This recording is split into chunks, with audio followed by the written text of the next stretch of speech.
Yeah, it's always just fails. It's always just him complaining about timing and everything. Hey, what's up, folks? Welcome to another episode of FPL.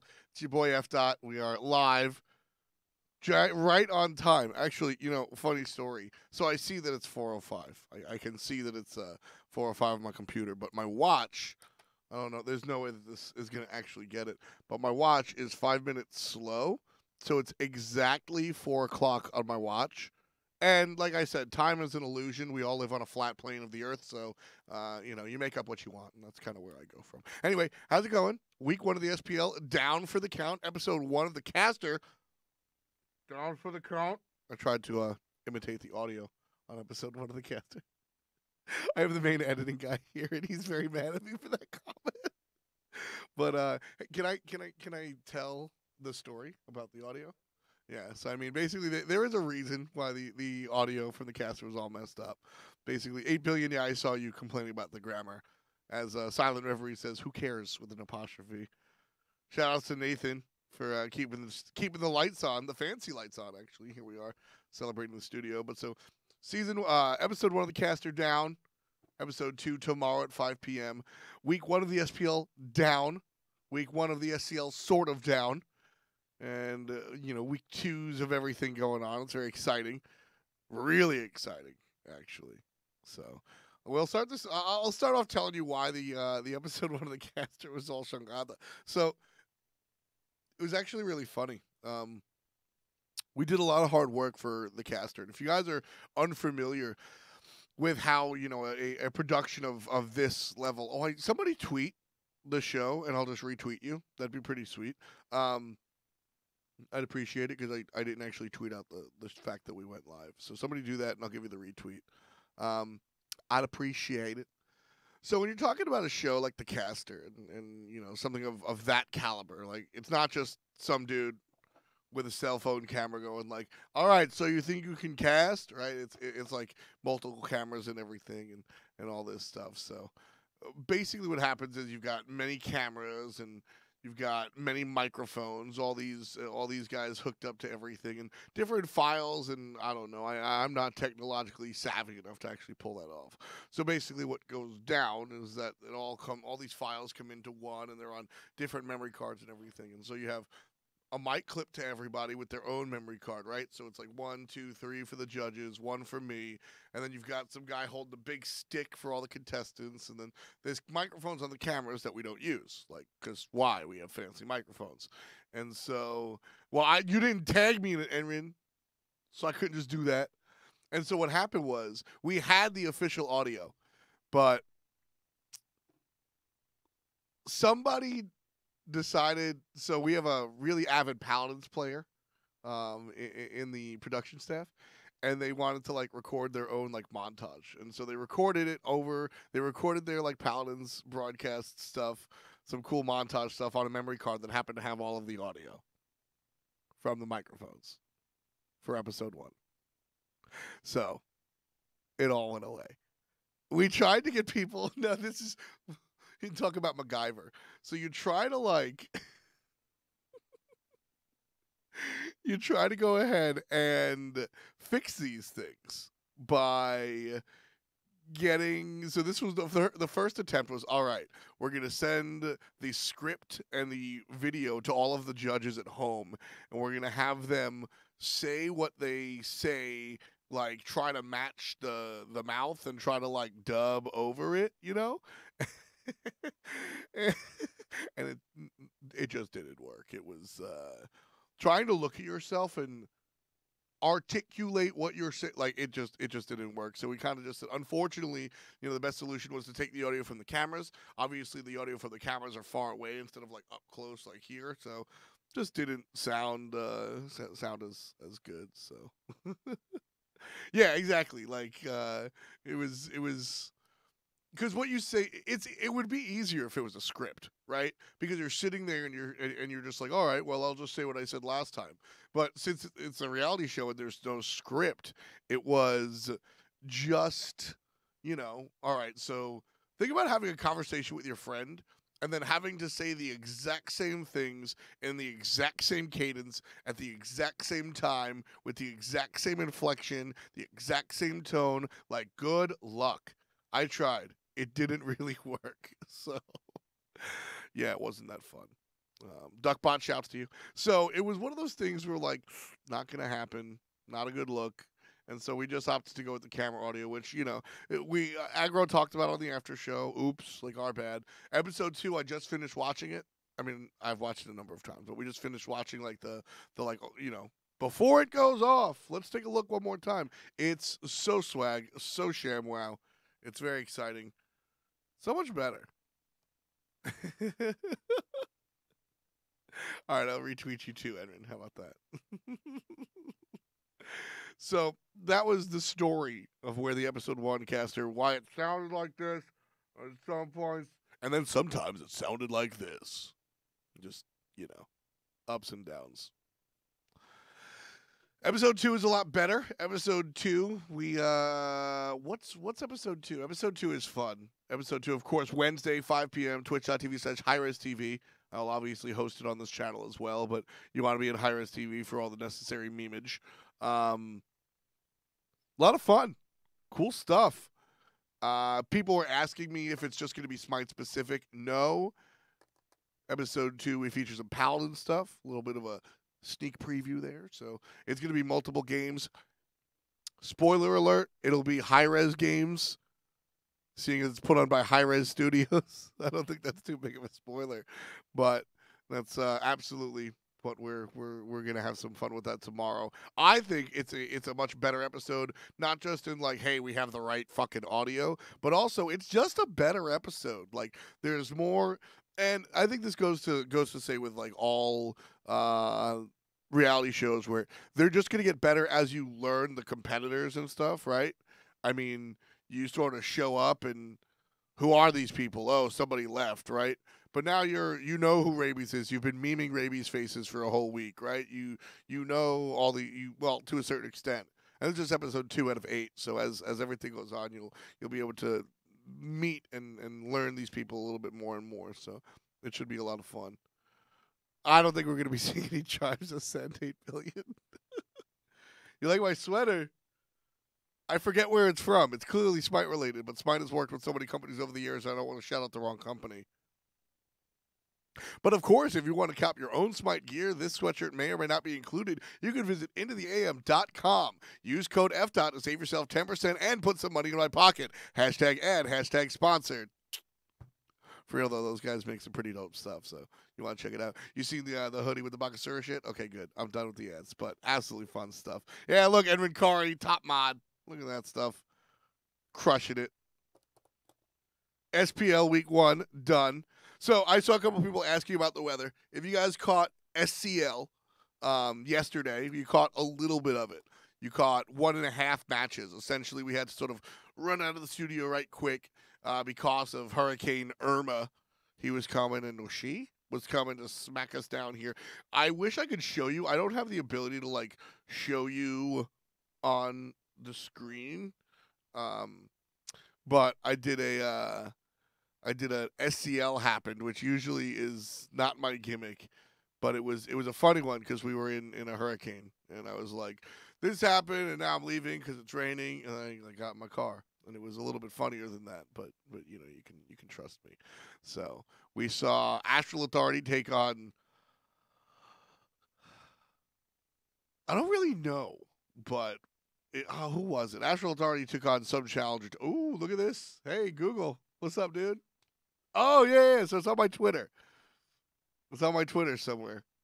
Oh, my goodness. I love this guy. In memory of Michael, Delny got spanked. It's... Oh, right. I forgot you changed it.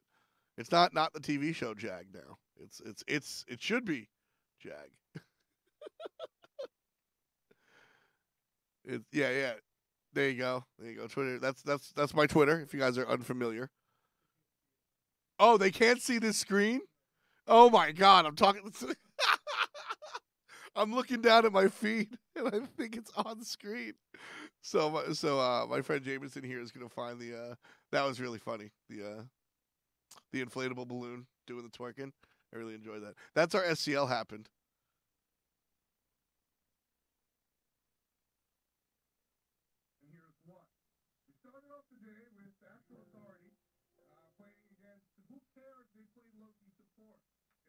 That's green? Wait, what do I have to say? Oh, no, I didn't say it there. I thought you were showing the video. We're working things out here. But essentially, it was funny because we got through 1.5 sets, and we had to cut it short because of the smite, because of the hurricane. It got pretty bad. I went to Quick Trip, and I couldn't buy anything, so I went to McDonald's.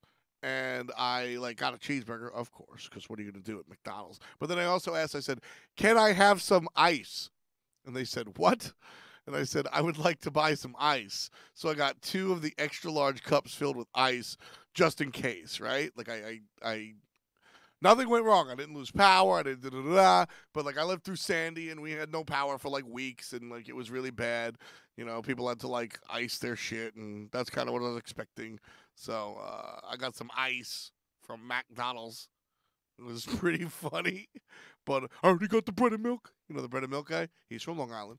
I already picked up the bread and, well, not really the milk. I don't really drink milk. I drink my coffee black, so it wasn't really concerning me. But anyway, the weather here wasn't too bad. I am a little bit I live a little bit above the city, so I'm not in Atlanta proper. Just maybe 10, 15 minutes outside of it. And it wasn't so terrible. Last night was pretty bad. A lot of rain, a lot of wind, a lot of shit on the streets, but everybody was safe. No power lines go down. So I got stuck in a puddle, but then I just sort of moved around and was good. You know, it was totally fine. So I didn't lose power. I streamed last night. It was a lot of fun. So no big deal. Totally lost power. So we could laugh at him. Haha. No video games for that guy. Haha.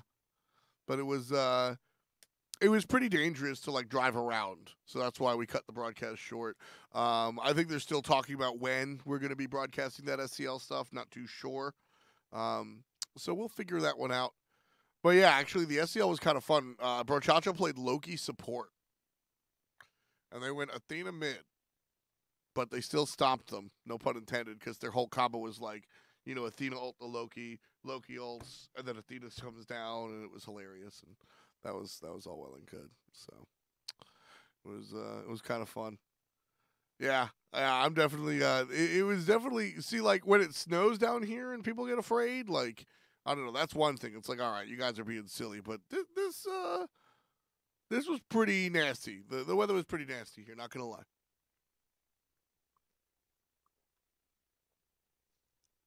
SPL happened though. SPL was fun. Season 1, or excuse me, Split 1, not Season 1, that happened, and it was pretty entertaining, honestly. Europe did a lot of weird stuff, which I'm always a fan of weird stuff. The Poppies obviously lost to Obey, so I got my FP for that. Don't forget, I put out my picks video, right? Nope, I spelled that wrong. I put out my picks video for week 1. So, Obey beat the Poppies. I got that one right. Kudos to me. Energy and Valence wind up splitting. I got that one incorrect. I think I overestimated or I underestimated Valence Squad. Felez came in here and he was sitting. Felez came in here and Funball was talking all this not smack, just confidence. And to be fair, if you guys know Funball at all, there has never been a time where Funball has ever been unconfident. Inconfident? Not so confident. That's not a part of Funball's vocabulary, at least publicly. Funball is sitting there Funball will be falling, dying in quicksand, and it'll be up to his neck, and he'll still be "I'll fucking get you, mate. I'll get you, mate." That's exactly what Funball sounds like. I swear to God. But he'll still want to fight you, and I respect that a lot. But so because I'm so used to that, when Valence Squad was sitting here "Oh, we're gonna be the best," I was okay. But they look a lot better this split. I mean, I don't know what it is, man. I see BMT. What happened during the offseason? Because like Funball, Big Man Tings, Lobster, Phelas, and Ducky.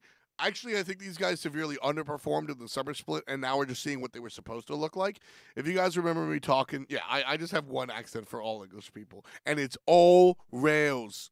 On rails, on Hindu man, on Funball, on Phelas.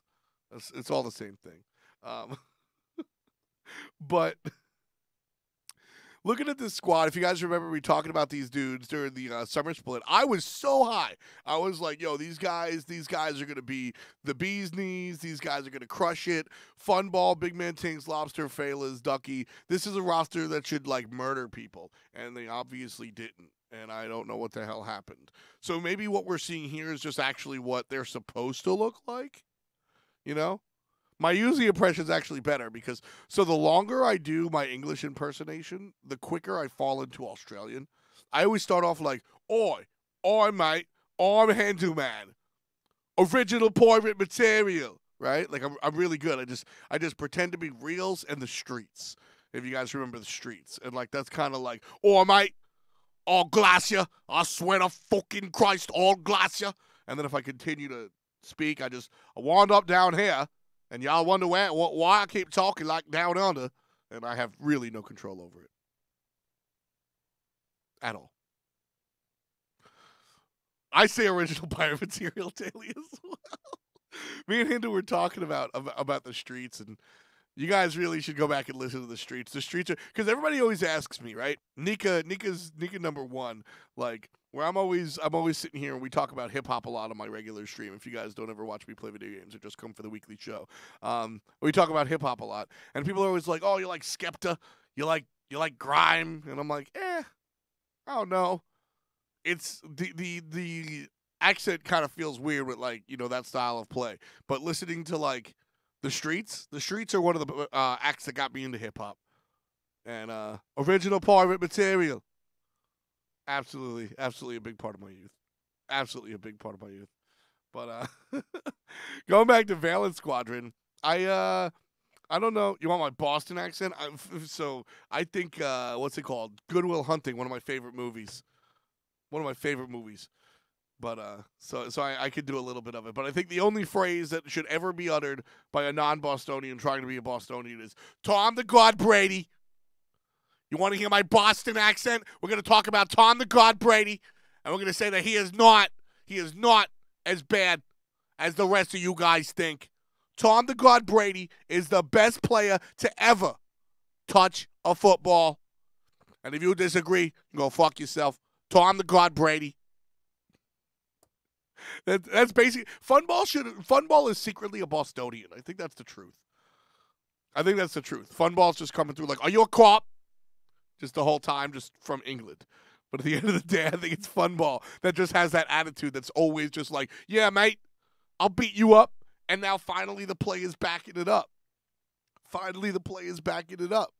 We're seeing Funball and Big Man Tings coming through and playing. And you know what? We won't talk about Phelas, Robin. We just won't talk about it. We don't need to talk about it. But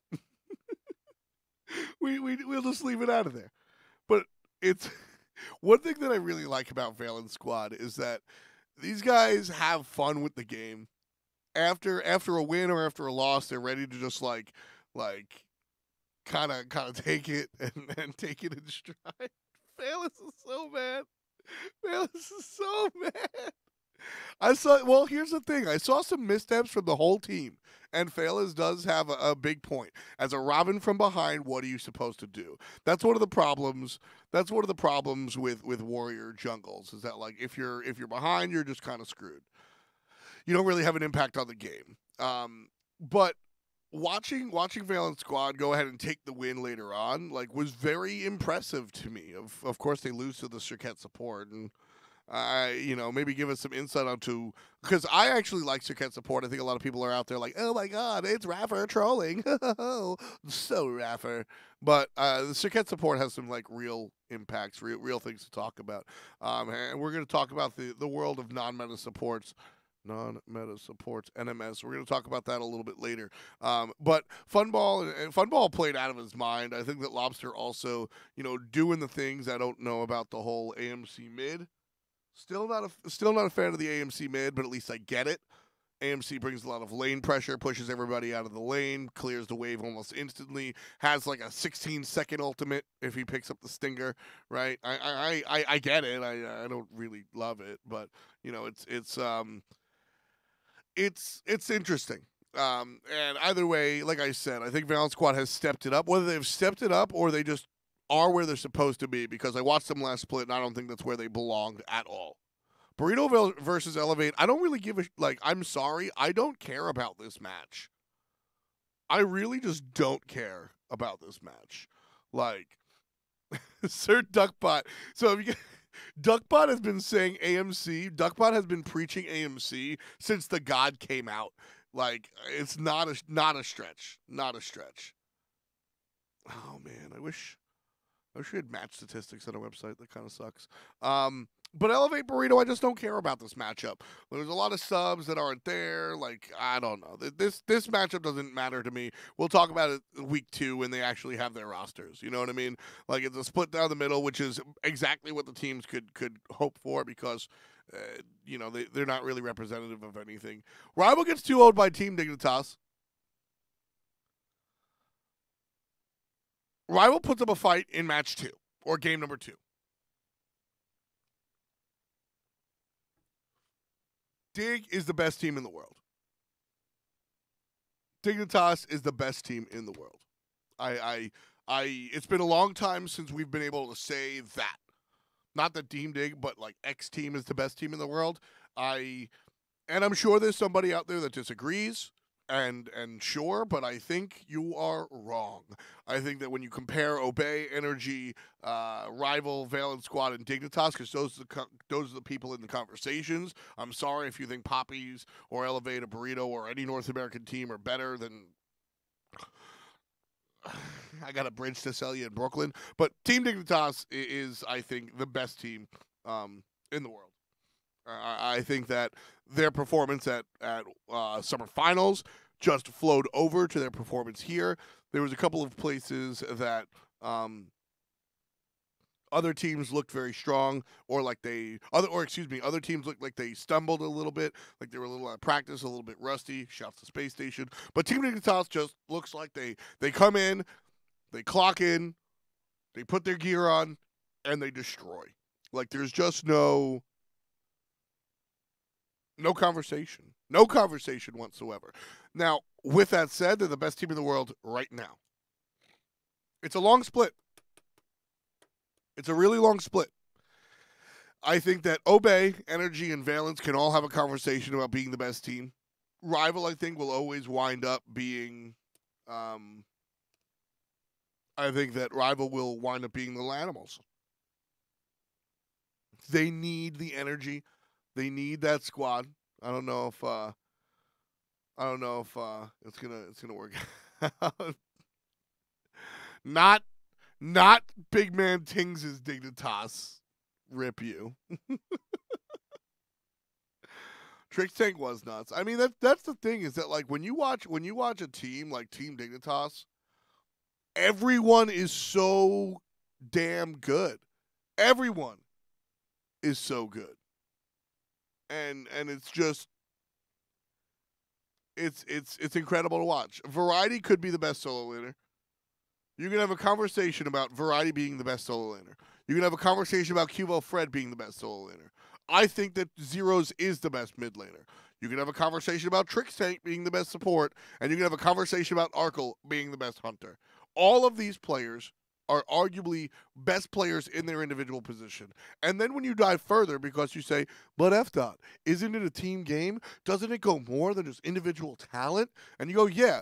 You know what's important? Having a solo and a jungle work really well together. Guess what? Cuba and Variety have some of the best synergy in the game. Isn't it important for that mid-jungle bond to really work out? Guess what? Zeros and QO Fred really understand each other. Isn't it important for a hunter and a support to be on the same page? Guess what? Arkle and Trix Tank are two of the more successful aggressive pairs in that duo lane. This whole damn team is so damn good. It is so impressive to watch. I absolutely love watching this team. It's been a long time since we've had a team like this. Even energy, this entire year, even last year, energy wasn't that everybody is crushing it squad. Adapting kind of was in a slump last year. He wasn't Adapt King, as we all like to call him, and overblow his talent. He really wasn't there last year. That's I think that there were other people on that team that sort of did more of the showboating. Whereas when you watch Team Dignitas, everybody's gonna go out, everybody's gonna go off, everybody's gonna do their thing, and it's a ton of fun to watch. It's just so much fun to watch this squad go out and just have fun. And have fun while crushing people. This is a rare opportunity in esports that you get to see a squad like this, so relish this. If Smite is the type of game like Counter-Strike or something that goes on for 20 some odd years, you'll be talking about this Dignitas squad the way people talk about the original Cloud9 team. I absolutely think so. That's important. Am I going to talk about Optic getting Overwatch League spot and applying for LCS? Okay. Would I want them in Smite? So that's interesting, Kawhi. People always ask me, would I want X organization in Smite? And the answer is always, as long as they're like reasonable people, absolutely yes. There's no reason for me to want one organization over another. The idea that big organizations bring more eyes is not really, it's not always true. When Cloud9 and Team Solo Mid were in Smite, you didn't see League fans watch it. You didn't see like League fans come over and be like, "Oh, where's Wild Turtle?" That actually just didn't happen. And it's just like anecdotally, you don't get more fans like that. Listen, as long as an organization treats their players correctly, respects the league, legitimately enjoys the game, and wants to be here, I would love to see any and everybody in Smite, whether it's an organization as big as Optic or FaZe, or an organization as small as like when we had Cyclone GG, or even teams like Burrito.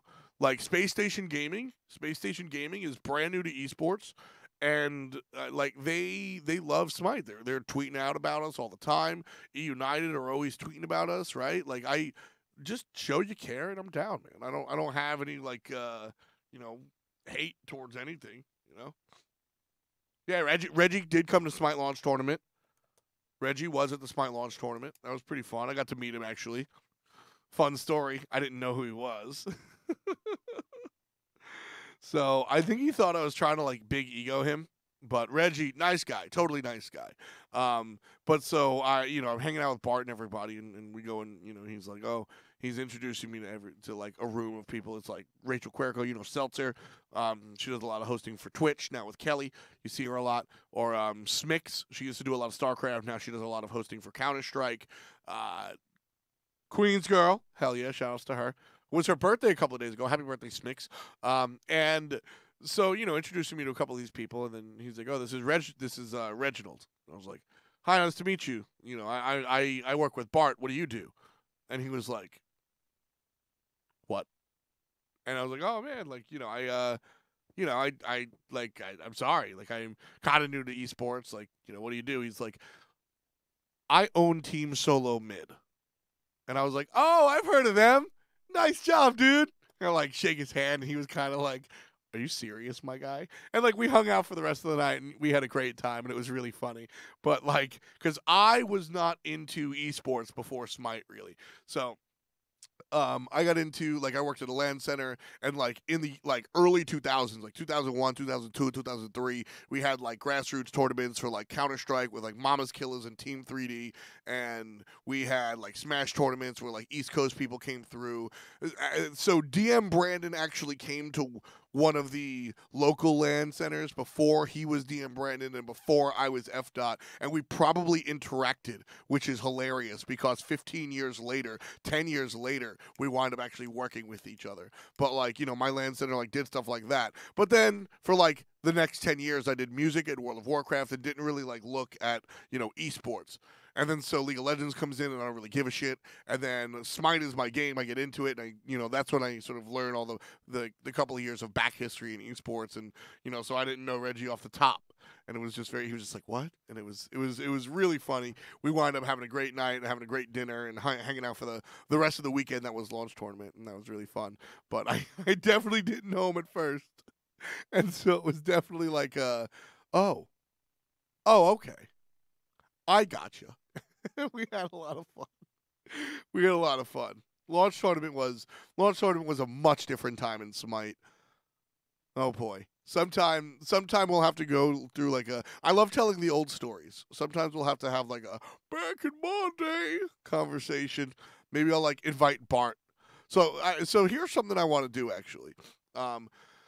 Going forward, I really love interviews. If you guys remember at Worlds, there was like some sort of tech difficulty, and we just aired like 45 minutes of me talking to then Team Eager with like DJ, Aurora, and Zapman. That was a lot of fun. I love talking to guys like that. I love having those longer conversations, and I want to bring that back. So if you guys want me to, if there are like pro players out there or anybody involved in the Smite scene, I want to bring these long form interviews back. Maybe once a month, sit down with like Barracuda for a half hour, 45 minutes, and just sort of like rack his brain, what it's like being a pro player, what it's like being on the best team, and then sort of taking a step back. And now LG looking really strong again, stuff like that. So let me know like on Twitter or something who you would want me to sit down with and really have conversations with. And, it could be, we could start with players or, maybe even Pon or I doubt I could get Bart, but somebody like Bart to talk about yesteryear, or even Hindu Man to talk about what it's like being a caster. I think that could be kind of fun. Maybe we can get Kret back here and just make fun of him for being Kret.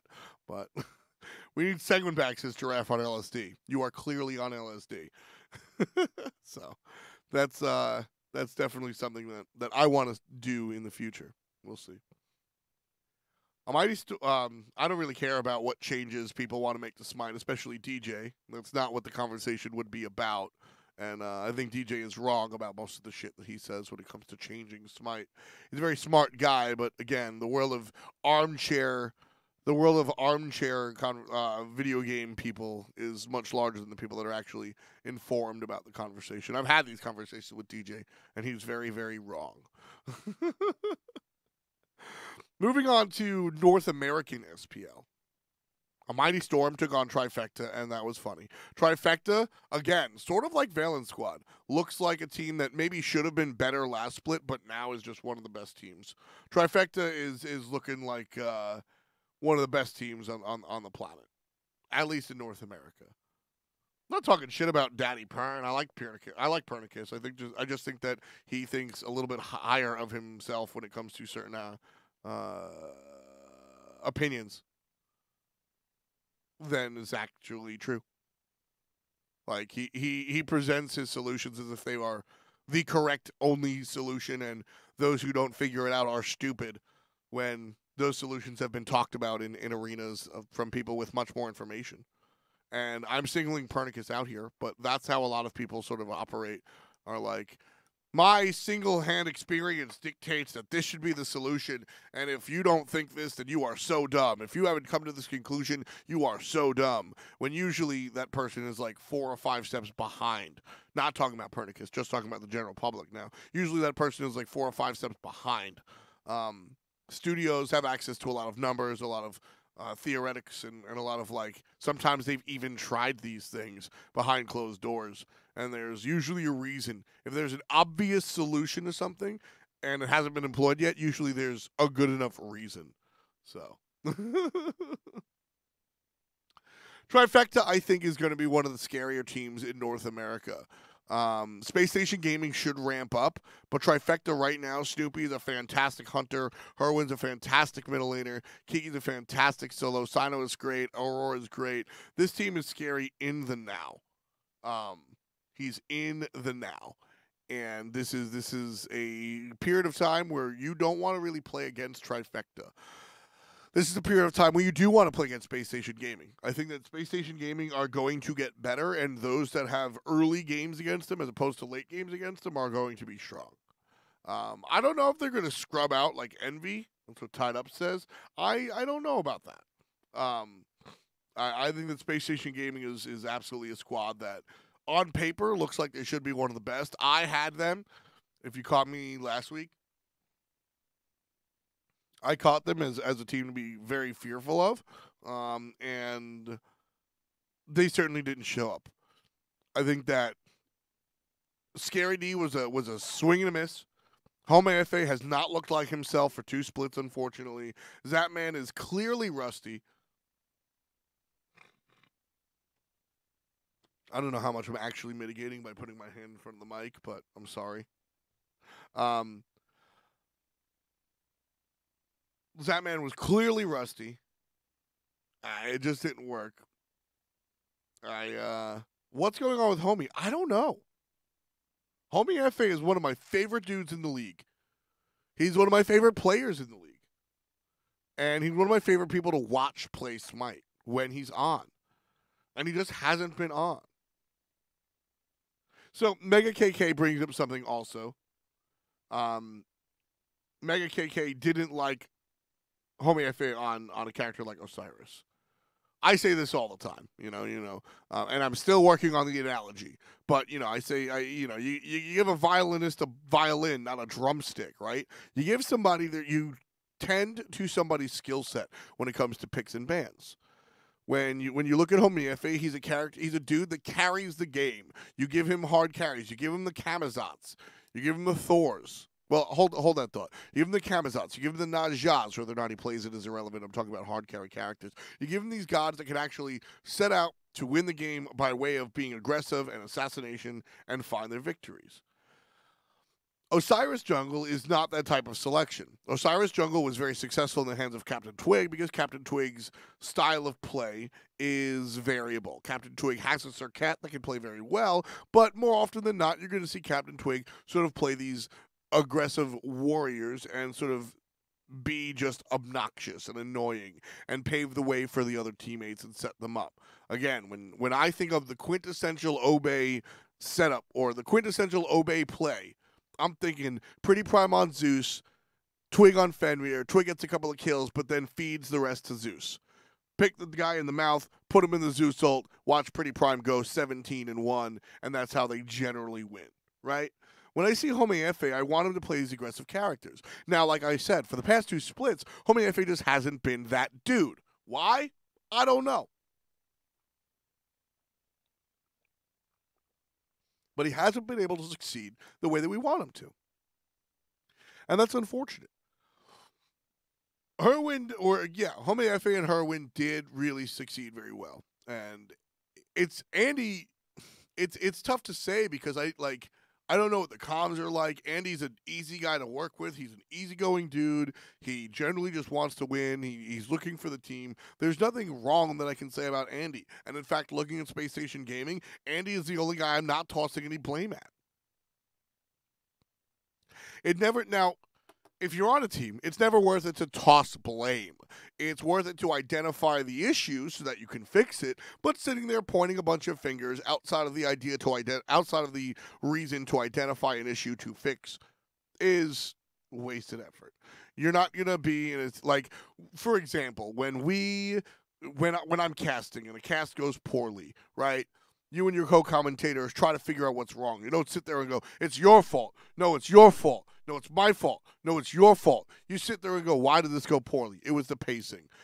Now, who was too fast? Maybe we'll say, okay, it was F-Dot that was too fast, but not to put egg on my face just so that I can slow the fuck down.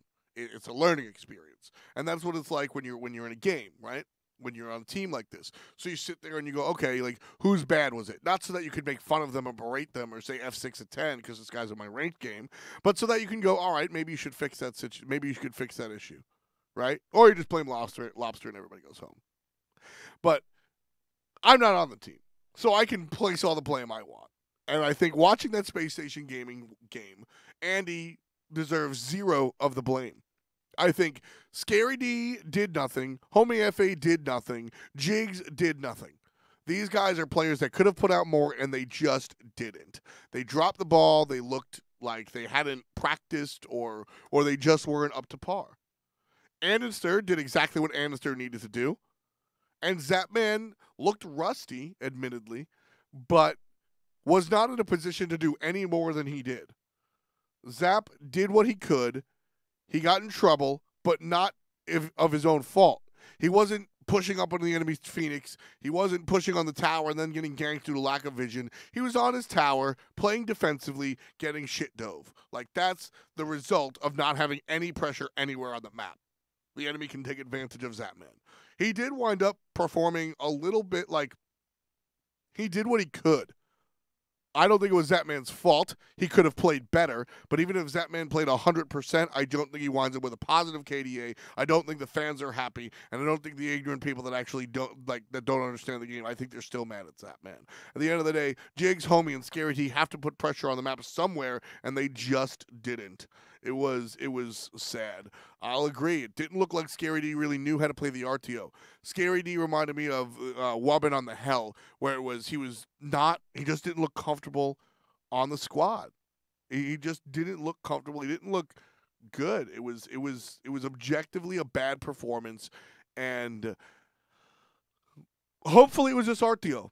Because if this guy was picked up by Space Station Gaming to make their way into the finals, I don't know what to say.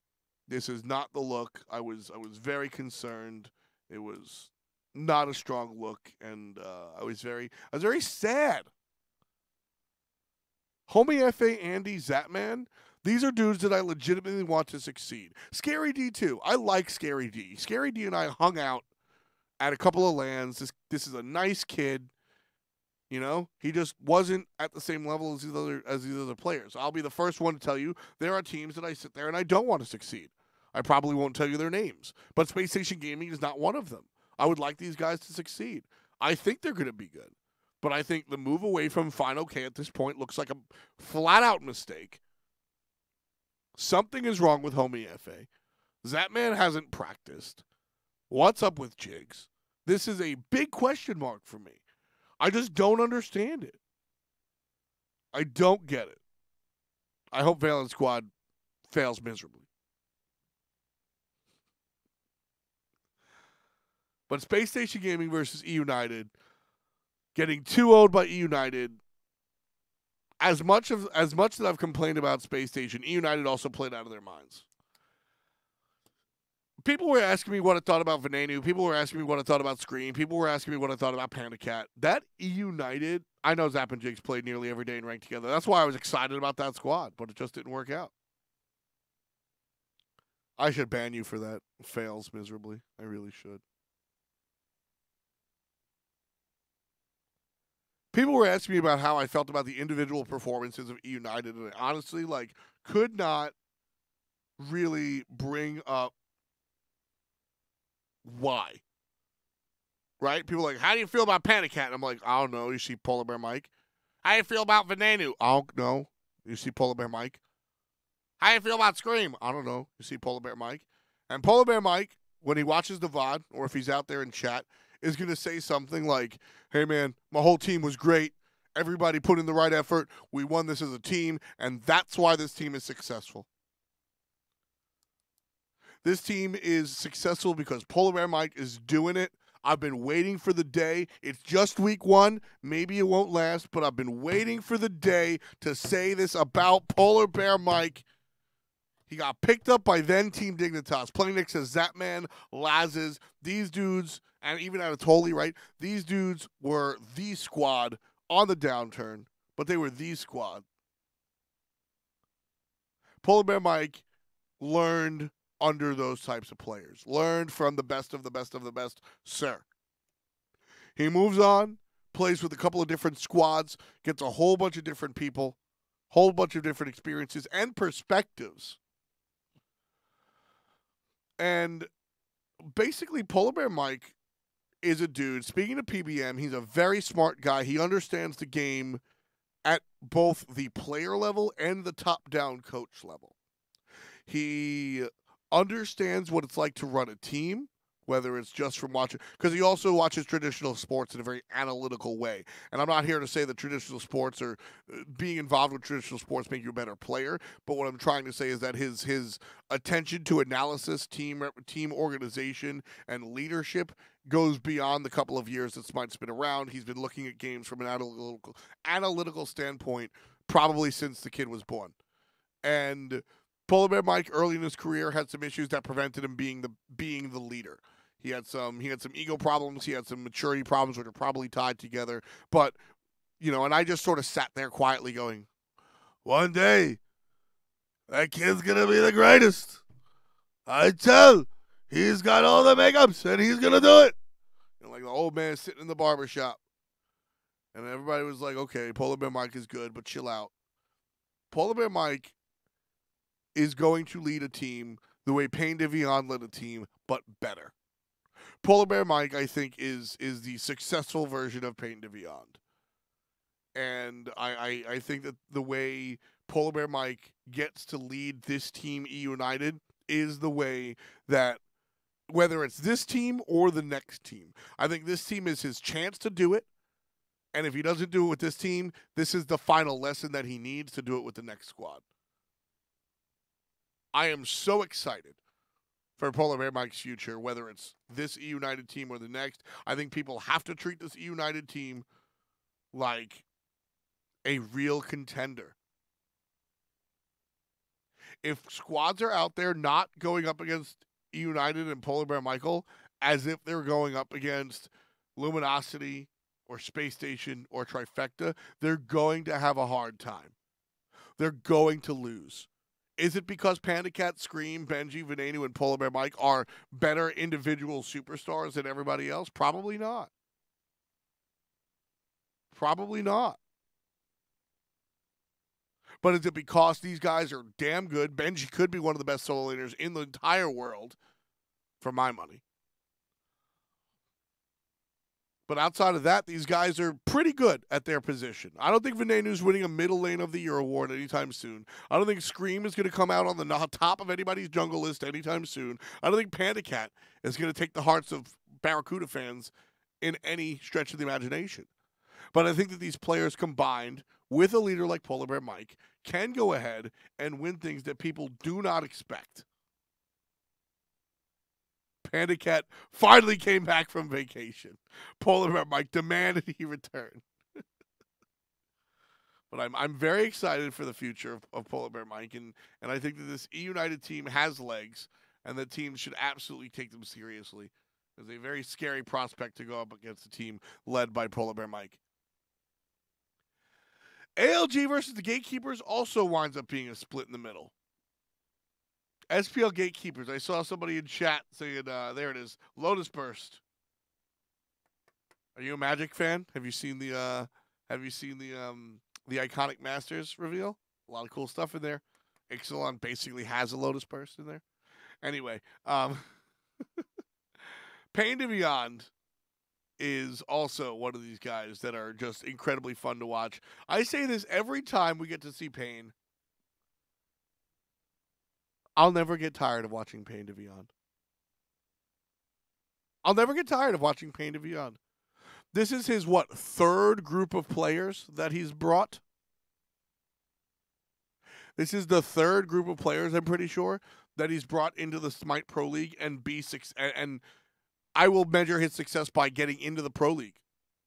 They looked damn good during relegation. Now they're losing Moswell, which I think is a big deal. They played with Man Ray last week. I don't know if he's the permanent sub, but something to think about.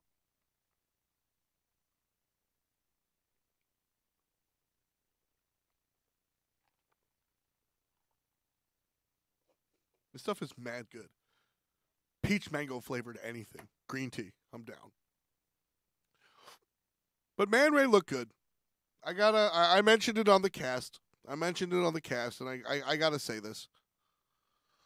Man Ray, probably not watching this program. That performance that we've seen in relegation and week 1 of the SPL was pretty damn good. I have not really been high on Man Ray. his attitude and his performance have both left me at best disappointed, at worst disgusted. I have not agreed with both the way he plays the game or the way he talks about the game. I have not really liked much about Man Ray. But I think that his attitude, I think that not just his attitude, but player attitudes can prevent a player from succeeding. And I think looking at where we've seen Man Ray in the past, I would never retract my statements. I think they were accurate, and I would stand by them. But I think we're looking towards a future where Man Ray is a different type of person. I haven't spoken to him in a minute, but I've watched him play, and there's a lot different there. D-Sinks, caster of the Challenger Cup, sits there and defends Man Ray most of the time. Although even he, who D-Sinks is probably Man Ray's biggest fan, sits there and goes, yeah, his attitude kind of keeps him from being fantastic. They split. That's probably what you expected of Man Ray, you know? But I think this is a new chapter for Man Ray, and a lot of times when players get an opportunity like this, they are at a crossroads. Man Ray either super succeeds, fixes his attitude issues, and continues to succeed, or remains a sort of salty, sort of the world owes me a favor type guy, and then sees brief success and then squanders. I'm not sure. Mando Warrior can probably give us some insight. But I hope that Man Ray does well, simply because I like watching players make a change like that. I think they're good stories, and I think that everybody deserves a second chance, and I think that everybody is capable of change. And I wish Man Ray the best, and in turn, I wish his team the best.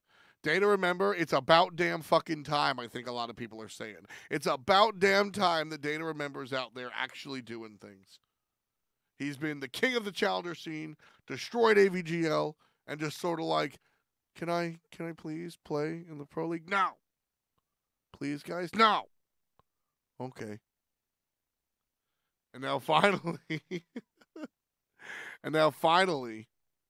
Pain and Beyond grabs him, and they're doing it. Grave and Mando Warrior. You know, it's funny.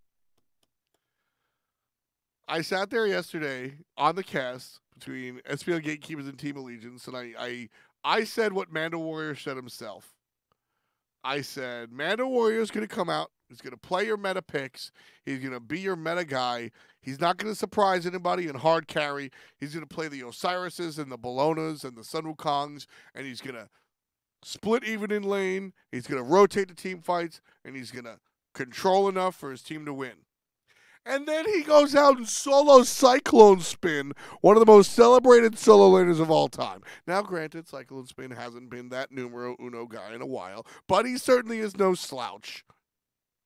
And to see Mando Warrior go out and get that nonsense kill, that was fun. I was laughing. The cameraman missed it because other stuff was going on. I have no problem with that, dude. You guys are silly. But that was hilarious. I enjoyed it. I like that Phelas beat him in ranked as well.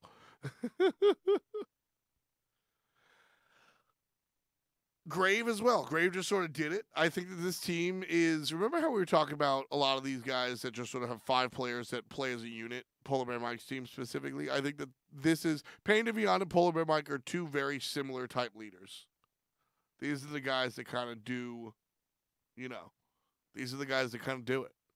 Cyclone was definitely heated, Lotus Burst. He was definitely so mad. After he got soloed by Mando Warrior, Cyclone Spin goes and, dives a tier 2 tower and try to get this kill. And, I enjoyed it. I enjoyed it very much. He bolted the blue.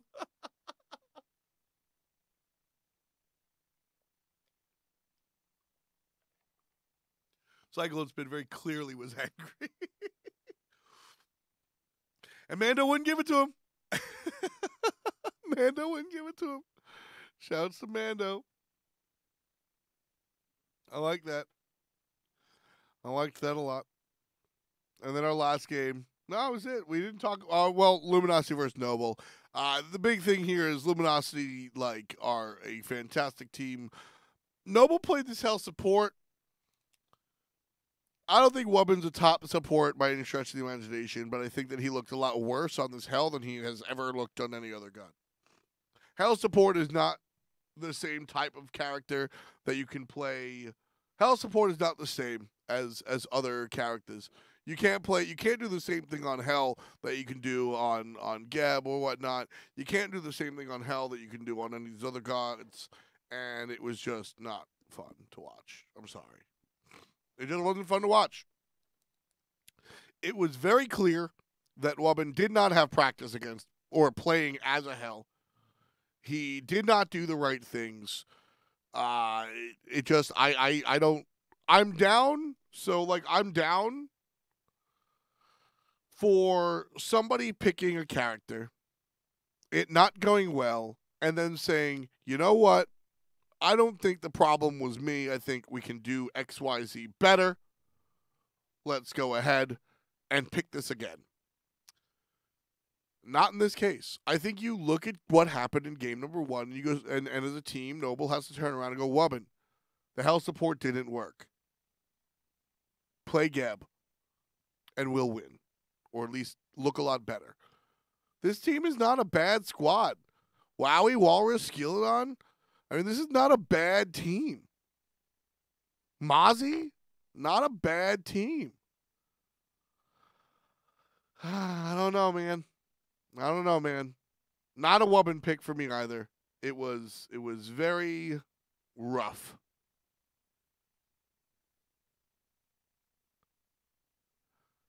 Comfortability. God. Comfortability is not really a word.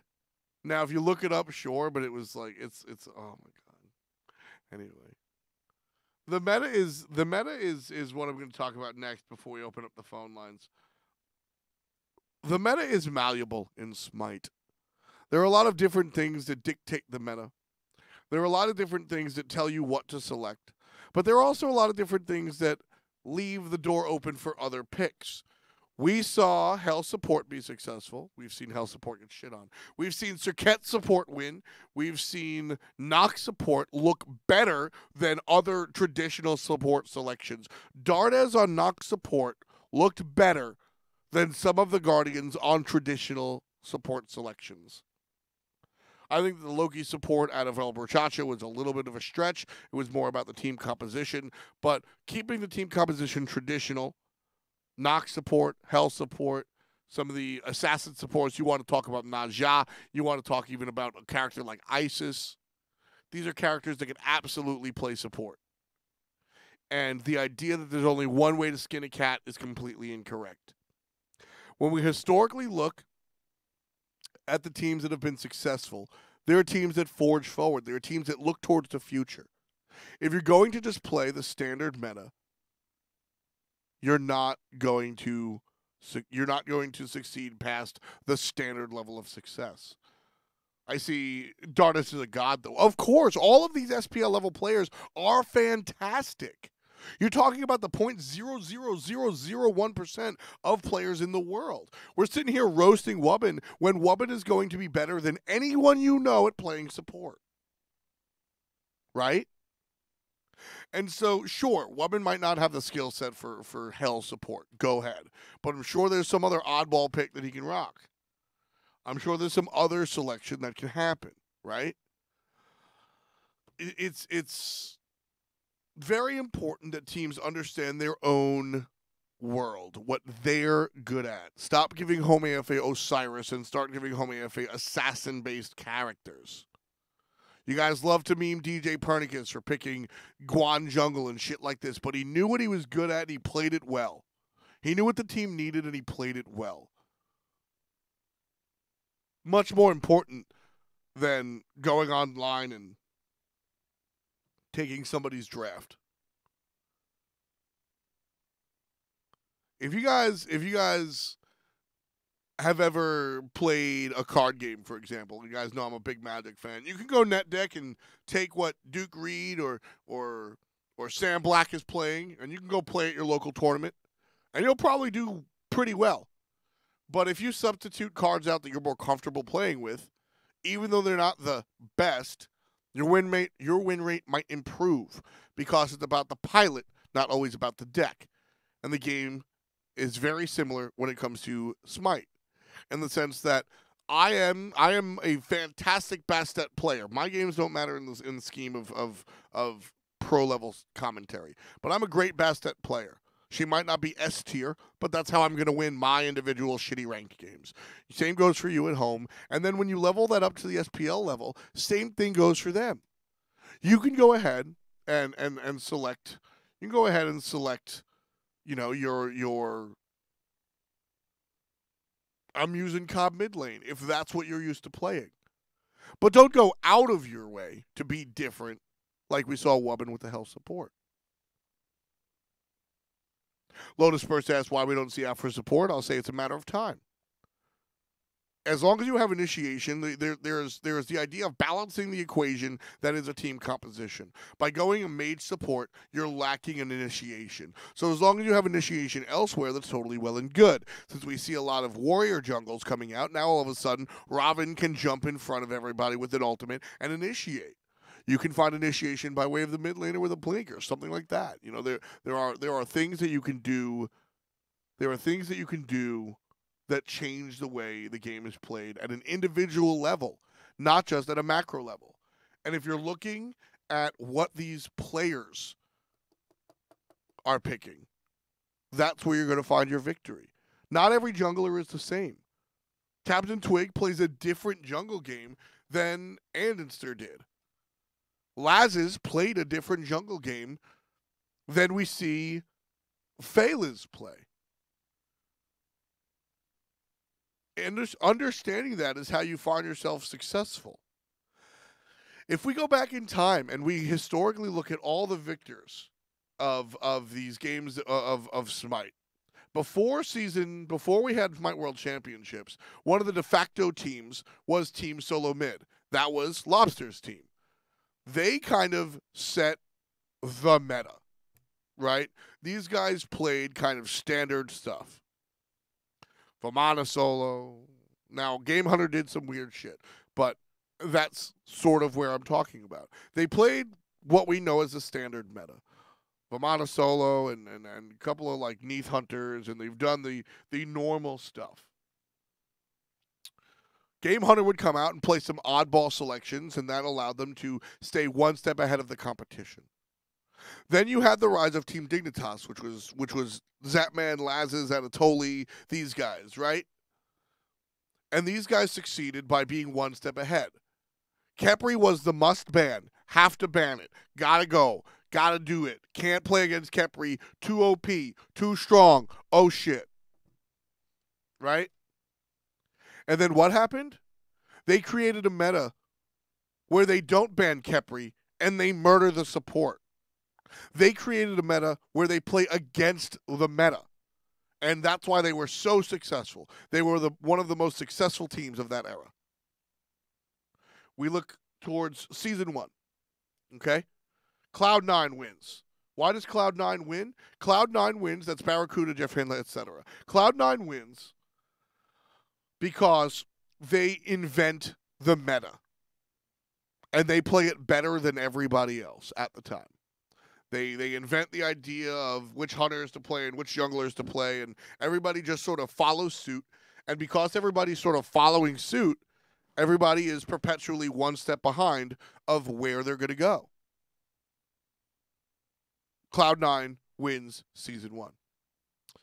Season 2, Energy comes through, starts winning. Now, mainly off of the prowess of their jungler adapting.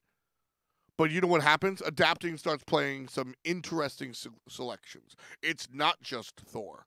There are some other selections. All of a sudden, their mid laner starts playing Chiron towards the end of the season. Nobody knows really how to reflect. Chiron comes second. He brings out Neath mid first. Nobody really knows how to react to the Hunter in the middle lane. Energy wins Season 2. Season 3 comes along. That Neath mid is extrapolated into a Chiron selection. Energy continues to push the boundaries of the meta. You know, there was one team that I think could have come through and won against Energy in Season 3. And it's not LG. It's not any of the better European teams. It's Eager. And you know why it's Eager? Because Eager are playing creatively. They're playing their own game. They're playing their own style. If Eager doesn't lose to Obey, or they were Obey, right? Yeah, if Eager doesn't lose to Captain Twig and Pretty Prime's team, which I maintain is a ban problem, not a pick problem, they make it to finals and they compete with Energy. Do they win? I'm not sure. But that creativity, not weird for weird's sake, but staying one step ahead of the meta.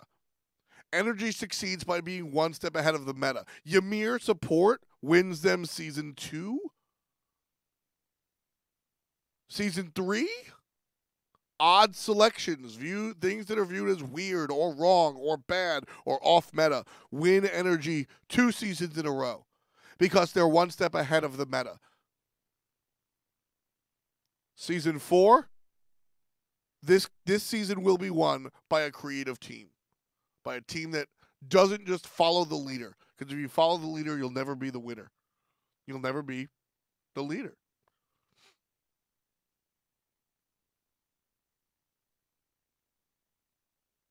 Season 4, you know who's most exciting to me? Valent Squadron, Trifecta, Energy, Rival. Also Dignitas. You know what all of these teams have in common? Valent Squadron playing weird stuff. Trifecta, Energy, Rival, Dignitas. All of these guys are playing weird stuff, not for the sake of playing weird stuff, but because they're trying to innovate and stay one step ahead of the meta. Of course, you idiots. Individual skill will always have something to do with it. You're not going to have 5 people playing Guan Yu middle lane and win just because you're playing Guan Yu middle lane. Come on now, don't be dumb. My biggest point is that you're assuming in the Pro League that you are already at a talent level that will be successful. How do you elevate that talent level beyond what you're already at? And that's by staying ahead of the meta. If you follow the meta, you will always be a follower. You will not be the leader. And so these teams continue to look forward and be a leader. That's how you find your way to win. You cannot just do the same old stuff and expect to be the same old stuff. You got to push forward. So I'm excited to watch this split because I think that players are finally understanding that. I think they're finally getting that. I think we're finally at that point where we're seeing players understand that it's more than just pushing the buttons. You have to play and understand the game at a deeper level, and I think we're finally getting a chance to go ahead and see that. I'm going to open up the phone lines. Get in Discord if you want to bring something up. Where are we at? Discord. Get in Discord if you want to bring something up.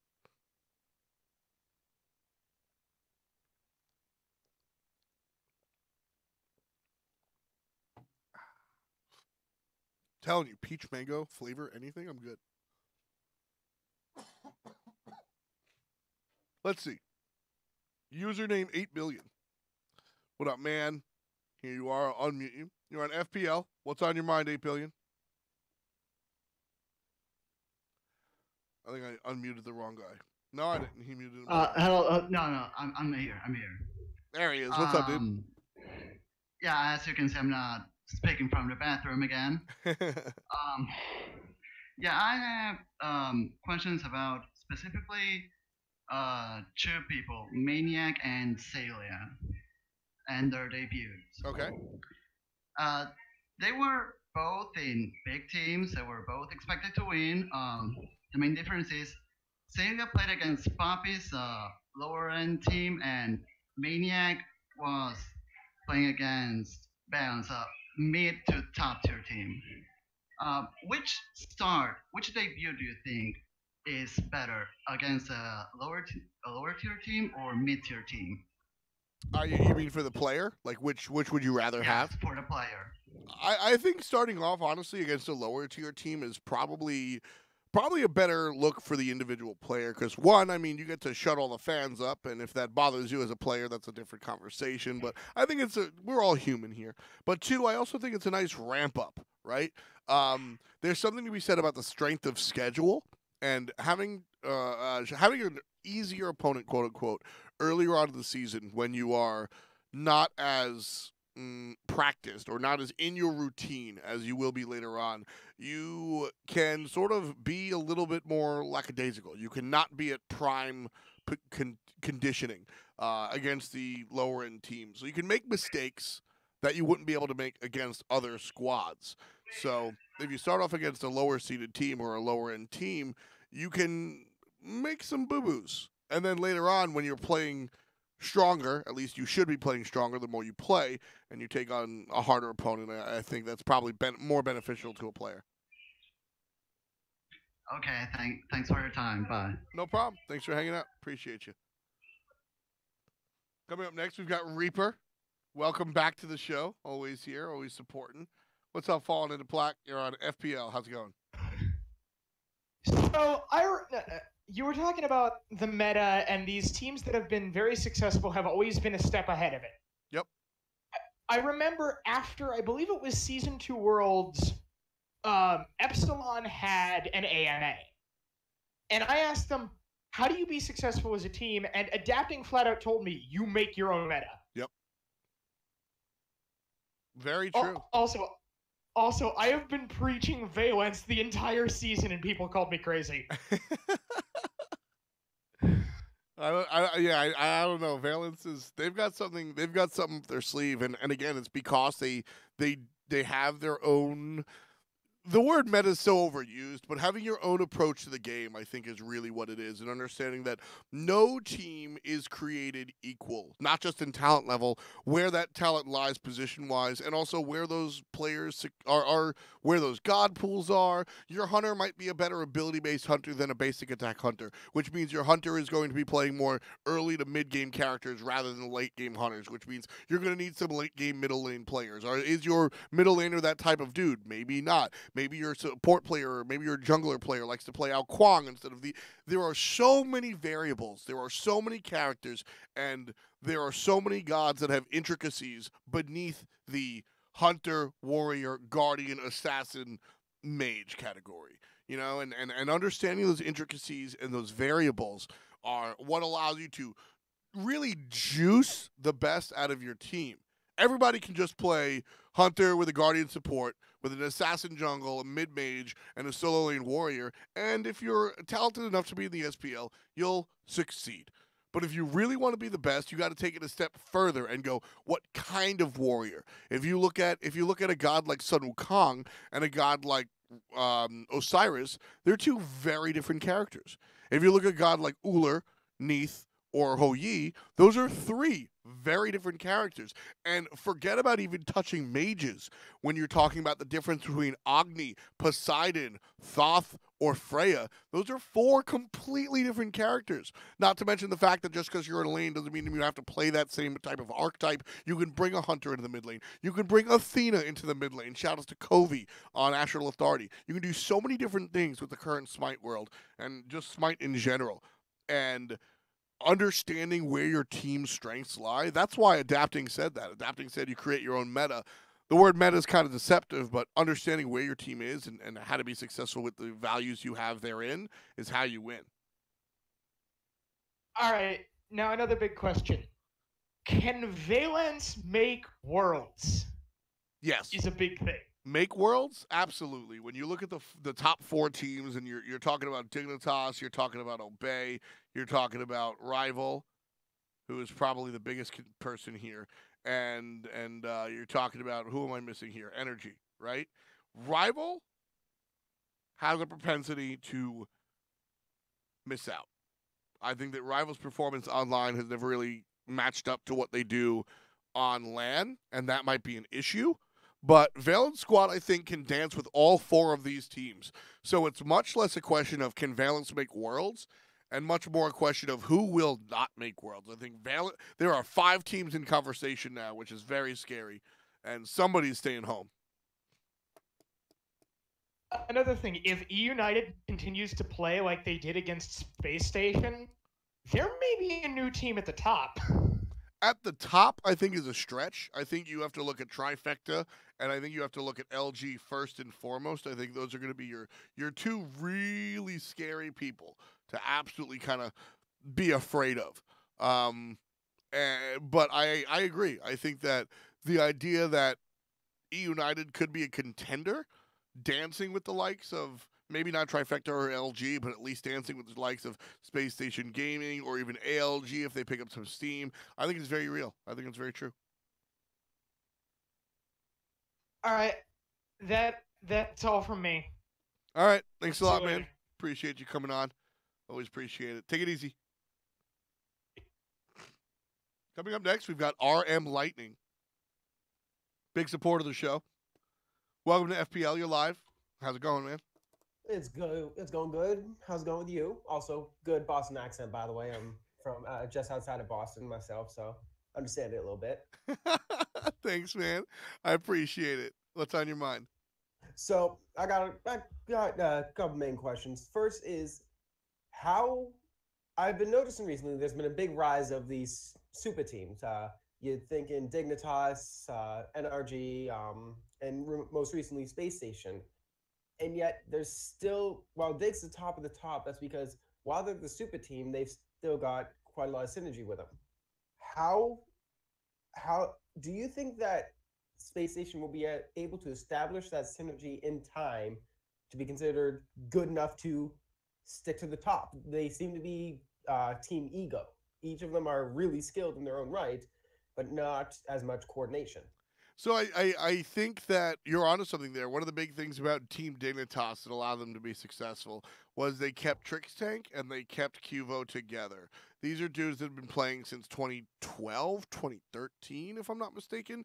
They just haven't ever been on a team without each other, and so they keep that there, and they're able to build a team, with the idea in mind that they're at least starting from not the ground floor, from maybe 1 or 2 flights of stairs up. And when you look at Space Station, Zapman and Jigs have never played on a pro team together, which is definitely something worth talking about. But Zap and Jigs are a team. They have played a lot of rank together. They play a lot of casual. They're friends outside of the game, and I think that's very important going forward. With that in mind. Looking at Andy, Homeopathy, and Scary D, they have to come together. I'm not too concerned about the world of egos. I think that when Jigs is a heavy-minded individual, Zapman is a heavy-minded individual. Andy is, but will kind of take a back seat. Homie FA will absolutely take a back seat, and who the hell is Scary D? So I think what it comes down to is it might seem like a lot of ego from the outside looking in, but it's really just Zap and Jigs. And Zap will 100, and I'm speaking from personal experience here. Like I know Zap, and Zap will, for the better of the team, just shut the hell up. Zap will either make somebody shut up or shut up himself. He'll understand kind of which direction to go in. So when it comes to the idea of being afraid of egos, I'm not there. I'm not with you there. But when it comes to the idea of lack of synergy and just sort of slapping the best players together, I see where you're coming from. Zapman and Jigs have played a bunch together, albeit not at the top level. And I have the same question. Will the squad be able to fix the issues that exist interpersonally before they hit the big time? Absolutely. I question that a little bit, but Zap and Jigs with their moderate experience is what keeps me from saying absolutely not. I'm going to be honest here. I have a sneaking suspicion that we all know the 2 teams that are getting relegated out in EU are going to be the Poppies and Burrito. I'm like 100% certain on Right, that. yeah. For NA, Mighty Storm, I'm sorry they're going to be out, especially considering the reason why they made it in, Ghost, isn't there anymore. Yep. This is a long shot, but I think that Space Station's going to be the other one. Our top 4 is already set in stone, in my opinion. LG, United, Trifecta, and Gatekeepers in no order. Okay. I think Noble's going to wind up surprising. I have a sneaking suspicion that Noble's going to pull something out, be it Wowie's going to carry his brains out beyond belief, or Walrus is going to step up and beyond. ALG always finds some way to stick around, just barely hanging on despite losing to China. They're able to stick around. I think what's going to happen with SSG is they're going to do the opposite of what Dig did. Dig is a bunch of great players that know each other, but SSG, they're just a bunch of great individual players, and that was the big criticism of the game against EUnited. Sure. They played a ranked game. 5 ranked players queuing up like that picture I saw a while back where a bunch of ranked players got queued up against the whole of Elevate. Yet that's not going to work. You're going to wind up getting stomped. Easy. I have a bad feeling that that's going to happen. I think that you're more right than you are wrong. And I think you've put a lot of I can't go so far down that rabbit hole to say that Space Station's getting relegated out.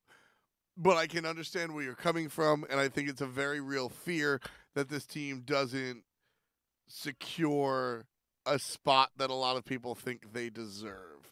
I'm choosing my words very carefully, but at the end of the day, I don't think that the Space Station Gaming gets relegated. But I thought they were number one. I don't think they're number one, and I think they're going to have a lot of struggles beyond that. I think you're onto something there, man. I do think so. All right, and then just one last thing.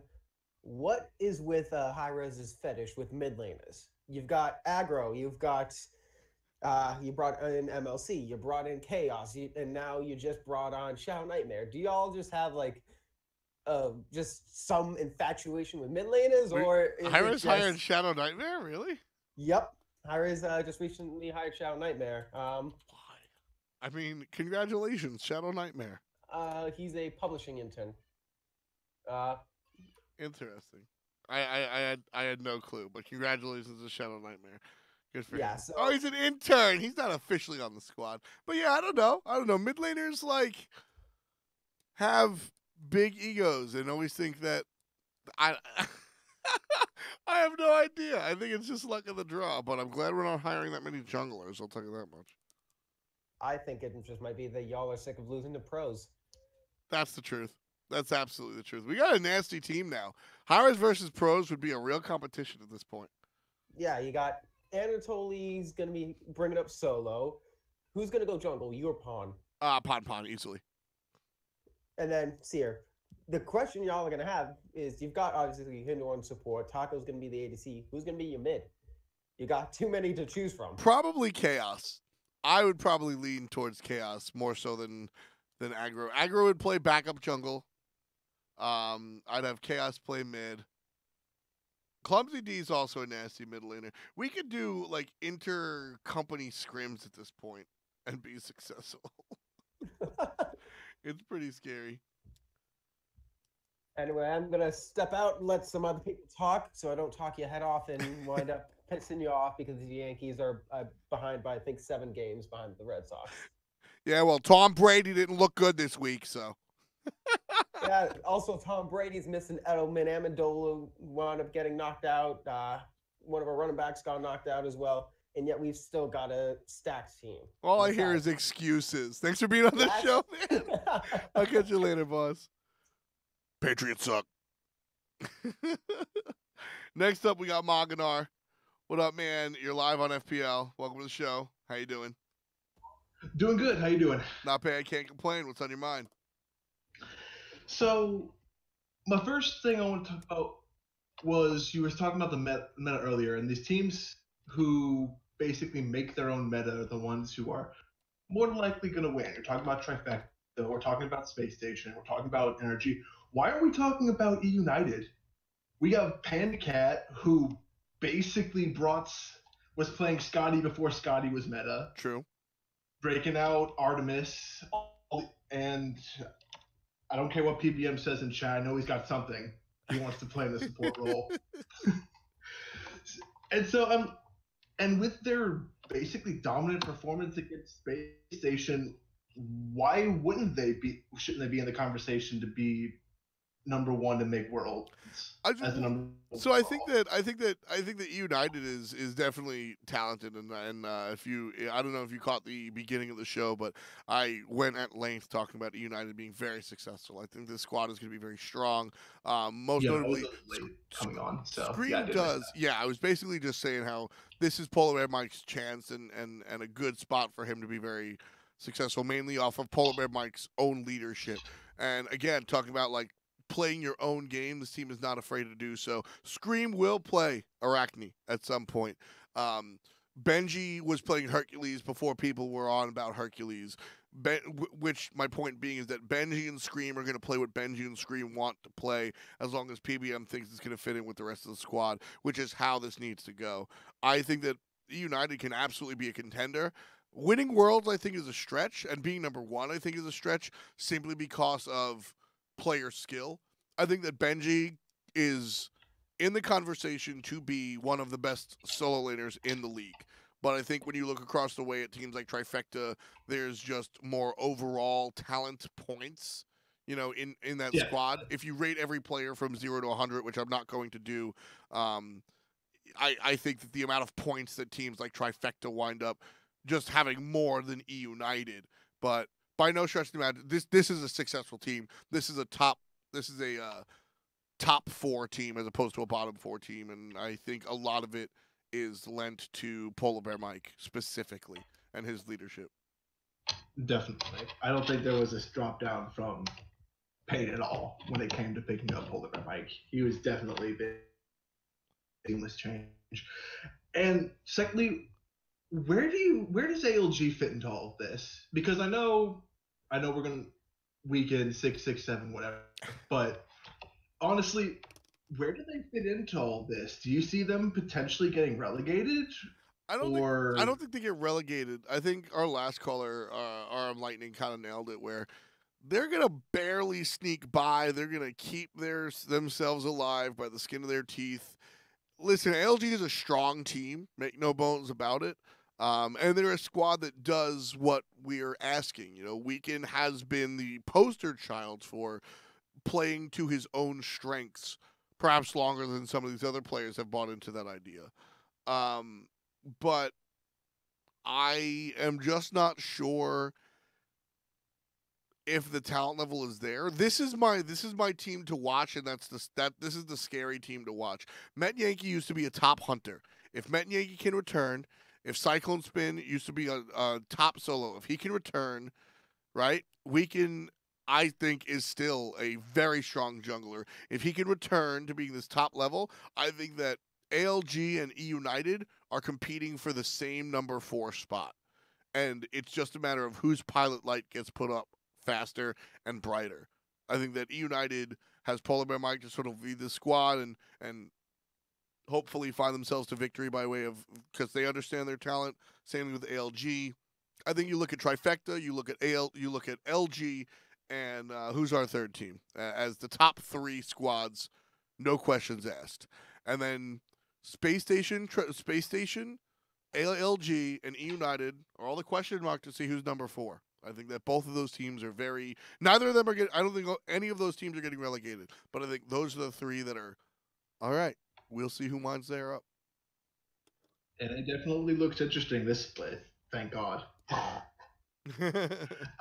I'm actually really excited to see if Met can keep it up, because I remember watching him when he was just killing it in Hunter, and I'm actually kind of excited to see if he can bring it back. So I think he can. I'm really excited for that. I have faith in Met. I really do. And then, all right. So one last little thing, since we're still in the discussion of meta for a bit. We kind of had this conversation last night during the stream about what characters kind of aren't in viability right now with the way certain items work. Do you think characters like Kabrakin or Zhonghui potentially see their way back in at some point? Absolutely. I think that for the large majority of Smite's that's pushing it. Let's just talk about now. I think for the past year, you could play almost every character as long as it fits your composition and your team's play style. We've seen people try to force in the Jonquils and force in these gods that they like to play, but then you sit there and you go, but you're missing X, you're missing Y, you're missing Z. It's just not going to happen. But Deathwalker Opwash solo worked because his team needed a zoning character. He played Opwash as a zoning character. They didn't lose any tanky frontliner because they had a warrior jungle, etc. The Ares solo worked because he had an Athena to help him out there, to get the first blood, to invade the blue buff. There was a lot of reasons why these oddball selections work. If you just pick Jonqui instead of Thoth mid, you fail, because you don't have the burst damage, the long-range burst damage that you're looking for out of your traditional mage. Now, if you have Jonqui in the middle lane, but you put a Ra solo, I'm making shit up, all of a sudden, you make up for that and you can look down that direction. Jonqui solo makes a lot more sense. I'd keep an eye on variety if you're a really big Jonqui fan to see if he shows up. I think it's less about itemization, more about balls. Do the teams have the balls and the brains to bring weird stuff like that out to play? Because I think that right now, in the in the characters you can't play category, you're looking at such a small subset of characters that I think almost every character is viable in a specific scenario. So I don't think there's, with the change to Stone of Gaia, which I think specifically kept out Tyr, Fenrir, Ares, etc., with the change to Stone of Gaia to just being a regular old like health item again, I think that there's a lot of characters that we could potentially see come out of the woodwork. Awesome. Well, that's about all I had. Hell yeah. Well, I appreciate you, Mock. Thanks for always hanging out and supporting the show. Thank you, Ed. Catch you later. Peace out. Next up, we've got Sabo. It looks like he's going to be one of our last callers. Don't forget, jump into Discord if you want. We've got a little bit more time here. But Sabo, how's it going? You're live on FPL. What's on your mind?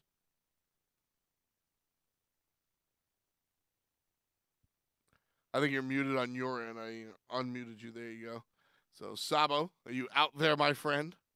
If not, we will look to wrap, unfortunately. All right, well, I'm going to leave Sabo with the channel, and if he pipes up, he pipes up. But I think that might be it. I really implore you to go. Oh, there, Sabo, what's up? Yeah. Hey, what's up, man? What's on your mind? I had pushed to talk on, my bad. I got a quick question.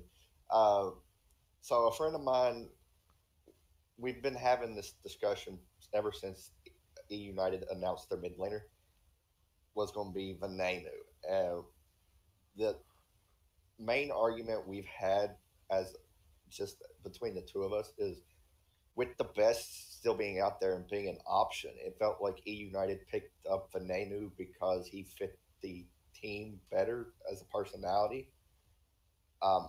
So my question is do you think that approach has better long-term success than just going with the best player, like having brought in the best instead of Venenu? Would have it worked out the same? I think it has better long-term success. I think you put the nail on the head. Long-term success, absolutely. Short-term success, you put the best on this team and they succeed. Maybe they make it to Worlds. They don't win Worlds, but maybe they do better. With Venenu, I think that you might not see this level of success that a lot of the fans want right away. But if there's a dude, and I'm not going to say the best, but let's just say a player that's very good, that is not great for the function, for the personality of the team, right?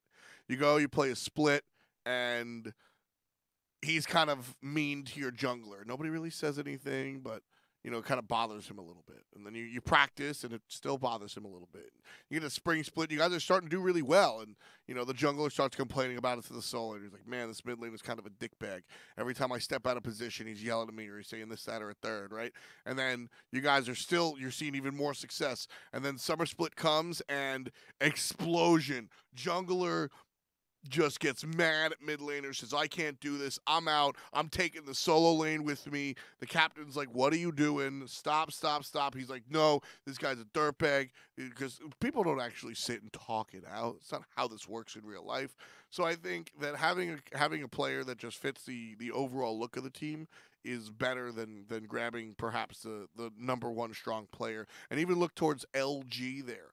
Aquarius, I think Aquarius was probably the best choice when it comes to skill set. Although I think you guys might be surprised at some of the more talented players that signed up to try out for that solo lane position on the LG squad. But it winds up being Aquarius simply because he works well with Mask, he works well with the team, and I think that that's a very good look at what, how a team needs to prepare, not just for the immediate future, but for the distant future. You guys are playing, scrims every night for like 3 hours, theoretically discussing it for another 4 hours, 5 days a week. And then you have 2 days a week of high pressure performance competition that lasts for an hour and a half to 3 hours, depending on how long the show goes, how long the games go, right? I mean, you cannot just like take dudes that you don't like. It is much more than showing up to the office, filling out a spreadsheet, and then going home. So I absolutely think that the right move was to take a player like Venenu, who is going to be able to fit in with the team a little bit better. I absolutely think so. I think that was the right call. Yeah, I agree. I think the best course of action is always to go with the personality factor, because you see it in traditional sports as well.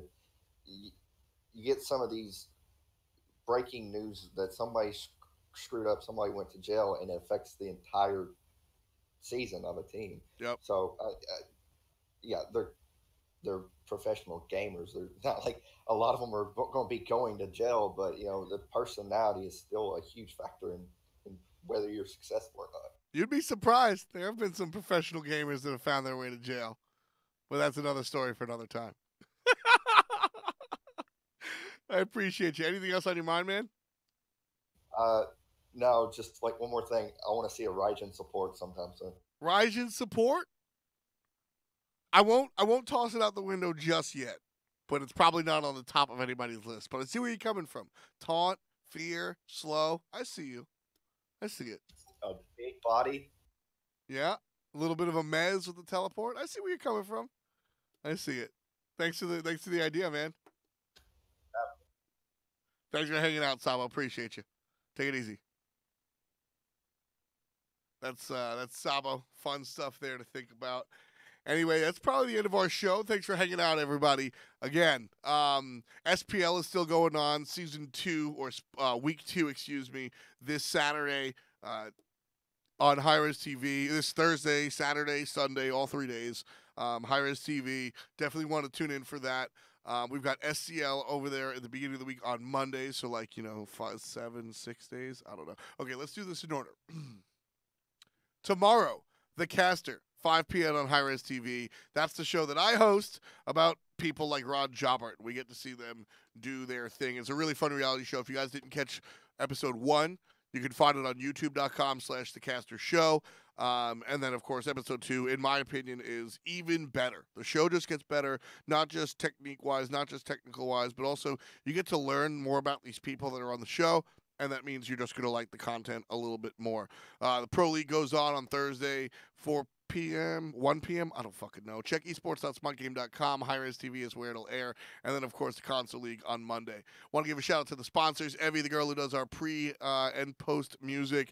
You can find her on iTunes, SoundCloud, and wherever else you get your music. She just hit 1 million plays of one of her remixes. Shout-outs to that girl, represent Long Island. And, of course, shout-out to Into the AM, providing help for the show. Use code FDOT to save yourself 10% and put money in my pocket. Helps us both ways. Shout-outs to my man Jameson on the 1 and 2s, keeping everything alive. And shout-outs to you guys. Everybody's the shit. Thanks for helping me out with the show, and I'll catch you next week here. Check out the YouTube for this and some more videos. We'll catch you next time. Peace.